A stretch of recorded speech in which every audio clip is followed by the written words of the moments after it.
बात कर लेते हैं बड़ी खबर के साथ।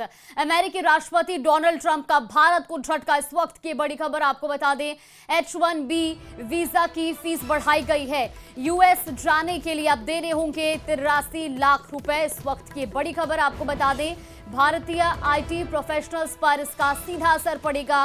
H-1B वीजा की लागत आसमान छुई, ये बड़ी जानकारी इस वक्त की।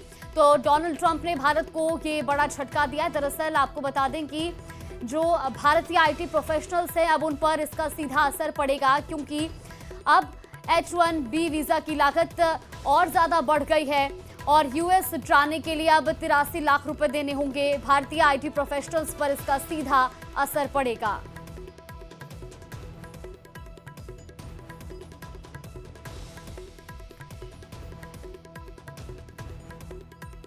पाकिस्तान में पुलिस और चीन के नागरिकों के बीच जमकर भिड़ंत हो गई। गिलगित बाल्टिस्तान में पाकिस्तानी पुलिस और चीन के नागरिक आमने सामने आ गए। ये टकराव खुंजराव दर्रे के पास हुआ, जहां 61 दिन से फंसे चीनी नागरिकों की पाकिस्तान पुलिस के साथ झड़प हो गई।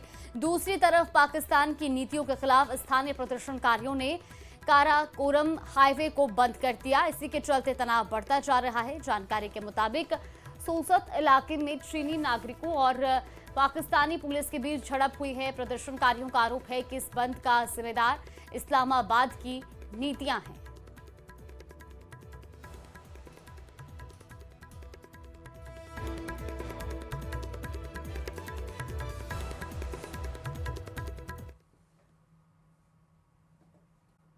वहीं पूर्णिया के सांसद पप्पू यादव ने बाबा बागेश्वर पंडित धीरेन्द्र कृष्ण शास्त्री को लेकर विवादास्पद बयान दिया है। पप्पू यादव ने बाबा बागेश्वर को देश विरोधी बताते हुए उन्हें पाकिस्तान भेजने की बात कही। पप्पू यादव ने कहा कि ऐसे लोग इंसान नहीं हैं। उन्होंने आगे ये भी कहा कि ये लोग एंटी नेशनल हैं और इनको पाकिस्तान, नेपाल और बांग्लादेश भेज देना चाहिए। 1 लाख धीरेन्द्र पैदा लेगा ना, इसको हम आदमी नहीं मानते, एनिमल मानते हैं। इसलिए ये लोग एंटी नेशन, इन लोगों को पाकिस्तान, बांग्लादेश, नेपाल भेज देना चाहिए, जहाँ पर लोकतंत्र को बचाना है और सनातन को जिंदा करना है। तो इन लोगों को डायनामाइट लगा करके ऐसे लोगों को शरीर में, ताकि सनातन हमारा जिंदा रहे, दुनिया में सनातन पर खतरा नहीं हो, इसके लिए पाकिस्तान इन लोगों को भेजना, इन लोगों को शहीद होना जरूरी है। चुनाव से पहले लालू परिवार में घमासान शुरू हो गया है। तेजस्वी यादव के बेहद करीबी माने जाने वाले संजय यादव अब मीसा और तेज प्रताप के बाद रोहिणी आचार्य के भी निशाने पर आ गए हैं। रोहिणी आचार्य के बैक टू बैक पोस्ट ने बिहार की राजनीति में भूचाल और लालू परिवार के अंदर एकता पर सवाल दोनों खड़े कर दिए हैं। ये रिपोर्ट देखिए।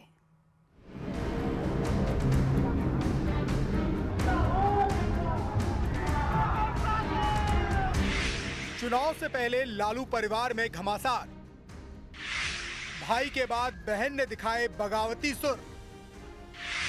चुनाव से पहले घर में घिरे तेजस्वी यादव। इस बार हम लोग क्लियर मेजॉरिटी के साथ लैंडस्लाइड विक्ट्री बिहार में करने जा रहे हैं। एक तरफ तेजस्वी यादव बिहार के चुनावी मैदान में अपनी पूरी ताकत झोंक रहे हैं, तो दूसरी तरफ परिवार में लगातार उठ रहे बगावती सुर तेजस्वी यादव के लिए चुनौती बन चुके हैं। पहले भाई तेज प्रताप और अब बहन रोहिणी आचार्य। रोहिणी आचार्य के इसी फेसबुक पोस्ट ने बिहार की सियासत में तूफान मचा दिया है, जिसमें उन्होंने तेजस्वी यादव के रथ की फ्रंट सीट पर बैठे संजय यादव को लेकर निशाना साधा था। हालांकि बाद में डैमेज कंट्रोल के लिए उन्होंने एक्स पर 2 तस्वीरें पोस्ट की और लिखा कि वंचितों और समाज के आखिरी पायदान पर खड़े वर्ग समूह को आगे लाना ही राष्ट्रीय जनता दल की पहचान है। हालांकि ये विवाद यही नहीं थमा। शाम होते होते रोहिणी ने एक्स पर लालू यादव को अपनी किडनी डोनेट करने वाला वीडियो शेयर कर दिया और इसके साथ ही लिखा कि जो जान हथेली पर रखते हुए बड़ी से बड़ी कुर्बानी देने का जज्बा रखते हैं, बेखौफी, बेबाकी, खुददारी उनके लहू में बहती है। इसके बाद रोहिणी ने एक और पोस्ट किया, जिसमें उन्होंने लिखा, मैंने एक बेटी बहन के तौर पर अपना कर्तव्य और धर्म निभाया है और आगे भी निभाती रहूंगी। मुझे किसी पद की लालसा नहीं है। ना मेरी कोई राजनीतिक महत्वाकांक्षा है। मेरे लिए आत्मसम्मान सर्वोपरि है। रोहिणी के बैक टू बैक पोस्ट के बाद बिहार की राजनीति में तूफान आ गया। हालांकि बहन की नाराजगी पर पहले से निष्कासित चल रहे तेज प्रताप यादव कुछ भी बोलने से बचते नजर आए और उन्होंने इसे आरजेडी का अंदरूनी मसला बता दिया। अब ये आरजेडी का मामला है, उसमें हम कुछ नहीं बोल सकते। हम आरजेडी में है नहीं, तो इसमें हम क्या बोल सकते हैं। पिछले एक बार एक अधिकारी यात्रा में सब लोग अपने अपने तरीके से निकला हुआ है यात्रा। लालू परिवार में ये पहला मौका नहीं है जब परिवार में बाहरी लोगों को लेकर आपस में ठनी हो। लालू यादव की बड़ी बेटी मीसा भारती और बड़े बेटे तेज प्रताप यादव पहले से ही संजय यादव के विरोधी माने जाते रहे हैं। तेज प्रताप यादव कई बार सार्वजनिक मंच से बिना नाम लिए जयचंद कहकर तंज कस चुके हैं। अब रोहिणी आचार्य का विरोध भी सामने आने से साफ हो गया है कि परिवार में संजय यादव की भूमिका को लेकर गंभीर मतभेद है। कि जिस बेटी ने किडनी देकर अपने पिता के प्राण रक्षा की गुहार की, उसे अपने भाई के राजनीतिक वजूद पर खतरा नजर आया। भाई बहन का पवित्र संबंध होता है। बहन ने अपनी आंतरिक पीड़ा व्यक्त की। गेंद लालू जी आपके पाले में है कि क्या वह बिटिया जिसने किडनी दान करके आपकी प्राण रक्षा की, अपने भाई के राजनीतिक जीवन रक्षा के लिए वह परेशान है? क्या न्याय की गुहार वह लगा रही है? क्या न्याय की गुहार में आप पारिवारिक न्यायाधीश हैं? आपके मुखार वृंद से निर्णय सुनना चाहते हैं आपके परिवार के लोग। अब जब फैमिली ओन बिजनेस में कोई बाहर वाला घुस आता है तो परिवार के लोगों को दुख होना तो लाजमी है ना। आज लालू प्रसाद यादव के परिवार में घमासान मचा हुआ है कि इस व्यापार को कौन लीड करे और पूरा का पूरा व्यापार परिवार में ही रहे। जो भ्रष्टाचार से कमाए गए पैसे हैं उसमें कोई दूसरा शेयरदार ना आ जाए, और वो भी परिवार के बाहर का। इसीलिए लालू प्रसाद यादव के परिवार में सरफुटौल है। राजनीतिक उत्तराधिकारी बनना और साथ में भ्रष्टाचार से खड़ा किया हुआ ये जो साम्राज्य है उसका उत्तराधिकारी बनना, लड़ाई सिर्फ इतनी सी है। आरजेडी से राज्यसभा सांसद संजय यादव मूल रूप से हरियाणा के रहने वाले हैं। कहने को संजय यादव आरजेडी के राज्यसभा सांसद हैं, लेकिन पार्टी में उनकी हैसियत इससे कहीं ज्यादा है। पार्टी के अंदर और पार्टी के बाहर कहा जाता है कि संजय यादव की मंजूरी के बिना कोई बड़ा फैसला नहीं लिया जाता। यही वजह है कि पार्टी के कई वरिष्ठ नेता और लालू परिवार के सदस्य खुद को उपेक्षित महसूस करने लगे हैं। माना जाता है कि संजय यादव की राय के बिना आरजेडी में कुछ भी तय नहीं होता। लिहाजा अब लालू यादव के घर में परिवार के लोगों ने ही उनके खिलाफ मोर्चा खोल दिया है। से अब बड़ी खबर आपको बता दें, सेंट्रल जेल से 2 कैदी फरार हुए हैं। चोरी के आरोप में जेल में बंद थे ये दोनों कैदी, जो कि अब जेल से फरार हो चुके हैं। कैदी अनस और नवल किशोर दीवार फांदकर फरार हुए। पानी के पाइप के जरिए पहले दीवार फांदी और उसके बाद वहां से फरार हो गए।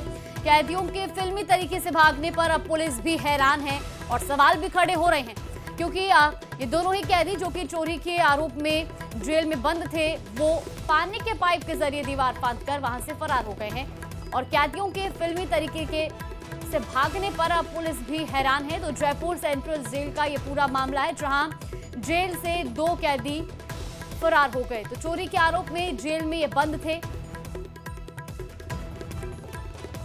इसी खबर पर ज्यादा जानकारी के साथ हमारे सहयोगी हितेंद्र हमारे साथ जुड़े। हितेंद्र, 2 कैदी जेल से फरार हुए हैं, सवाल भी कई खड़े हो रहे हैं कि क्या सुरक्षा व्यवस्था पुख्ता नहीं थी, कैसे कैदी फरार हो गए? जी जायज है, और जो 2 कैदी हैं वो दीवार फांदकर फरार हो गए। ऐसा लगता है जैसे कोई फिल्मी वाकया देख रहे हो या फिल्मी वाकया सुनाई दे रहा हो।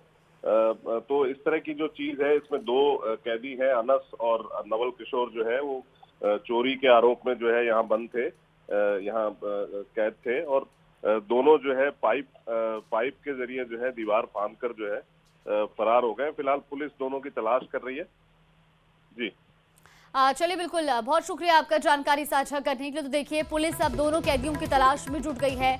दरअसल ये दोनों ही चोर जो कि पानी के पाइप के जरिए दीवार फांदकर वहां से फरार हुए हैं और अब पुलिस को इनकी तलाश है। कैदी अनस और नवल किशोर दीवार फांदकर फरार हुए और ये दोनों ही चोरी के आरोप में जेल में बंद थे और अब पुलिस इन दोनों कैदियों की तलाश में एक बार फिर से जुट गई है।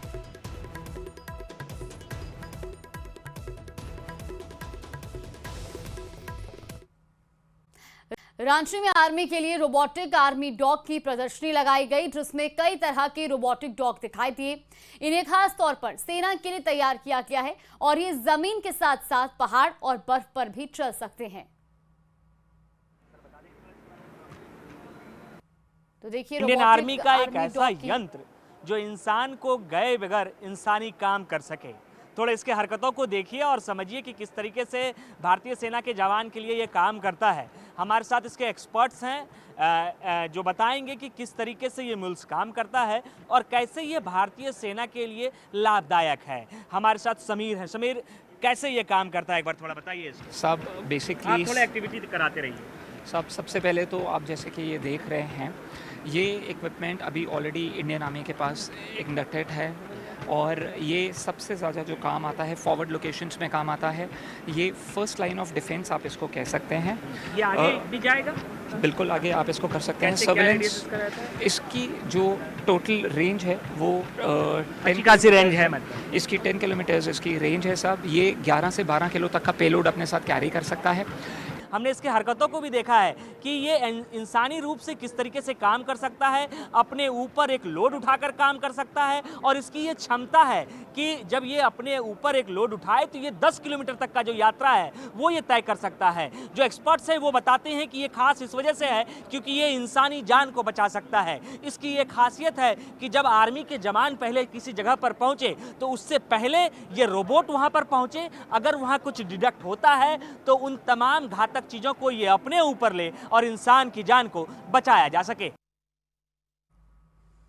आज 4th ग्रेड कर्मचारी भर्ती परीक्षा का दूसरा दिन और आज भी 2 पारियों में एग्जाम होगा।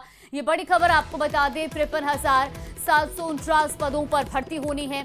21 सितंबर तक ये परीक्षा चलेगी और 38 जिलों में कुल 6 पारियों में ये परीक्षा संपन्न होनी है। तो पहली पारी सुबह 10 से 12 बजे तक होगी और उसके बाद दूसरी पारी का जो एग्जाम है वो दोपहर 3 बजे से 5 बजे तक संपन्न होना है।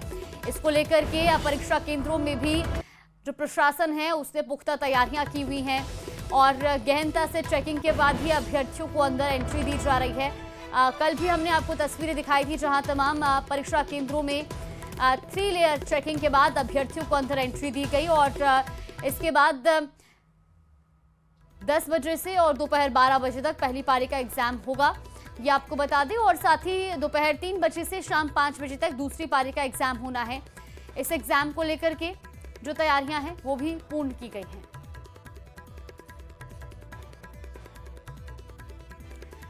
तो 53,549 पदों पर यह भर्ती होनी है, जिसके लिए 24 लाख से ज्यादा अभ्यर्थियों ने आवेदन किया है।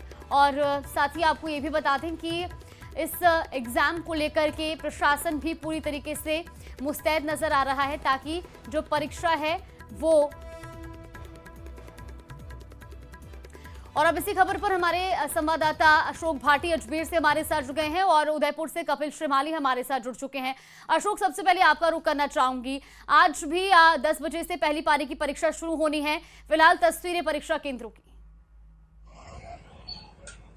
जी बिल्कुल, 10 बजे से परीक्षा शुरू होने जा रही है। उससे पहले 9 बजे तक तमाम जो विद्यार्थी हैं उनको एंट्री यहाँ पर दी गई है और 9 बजे बाद जो है इस गेट को बंद कर दिया जाएगा। जैसे ही 9 बजे की ये गेट बंद हो जाएगा, अभी भी कुछ अभ्यर्थी जो हैं वो कहीं ना कहीं जो लेट होते हैं या फिर देरी से आते हैं उनको एंट्री यहाँ पर दी जा रही है। 10 से 15 मिनट का समय है वो बचा हुआ है। एडमिट कार्ड यहाँ पर सब देख रहे हैं, उसके बाद जो है उनको अंदर उपस्थित दी गई है। आप देखेंगे पहले जो है सुरक्षा के यहाँ पर कड़े इंतजाम किए गए हैं। वीक्षक जो है वो चेकिंग यहाँ पर कर रहे हैं। वीक्षक के बाद पुलिस जो है वो चेक करेगी। उसके बाद जो है उनकी जो है सुरक्षा जांच यंत्र के माध्यम से जो है उनकी चेकिंग की जा रही है। तमाम जो अभ्यर्थी हैं उनकी वीडियोग्राफी की जा रही है। फिर उनके अंगूठे के निशान लेकर बायोमेट्रिक करने के बाद कमरे के जो बाहर है उनको एंट्री दी जा रही है, जिसके बाद फिर एक से एक बार जो है शिक्षक जो कमरे में लगाए गए हैं वो उन्हें चेक करेंगे, उनके दस्तावेज चेक करेंगे, क्योंकि इतना बड़ा परिसर होता है, कोई भी अंदर आ सकता है, कोई भी जा सकता है। तो ऐसे में सुरक्षा के कड़े इंतजाम किए गए हैं। 9 बजे बाद जो है गेट को बंद करने की यहाँ पर जो है कार्रवाई की जाएगी। उससे पहले सभी जो अभ्यर्थी हैं उनको यहाँ पर प्रवेश देने की कार्रवाई जारी है। अभी भी कुछ अभ्यर्थी हैं वो जो परीक्षा केंद्र में पहुंच रहे हैं और इनका मतलब सभी जो परीक्षार्थी हैं वो अपने एडमिट कार्ड चेक करने के बाद अंदर जा रहे हैं। अंदर जाने के बाद ही उन्हें जो है सुरक्षा के कड़े इंतजामों के बीच गुजरना पड़ेगा। आप देखेंगे अंदर जो है अधिकारी हैं, जो जांच करता है वो यहाँ पर खड़े हैं। इस तरह की जांच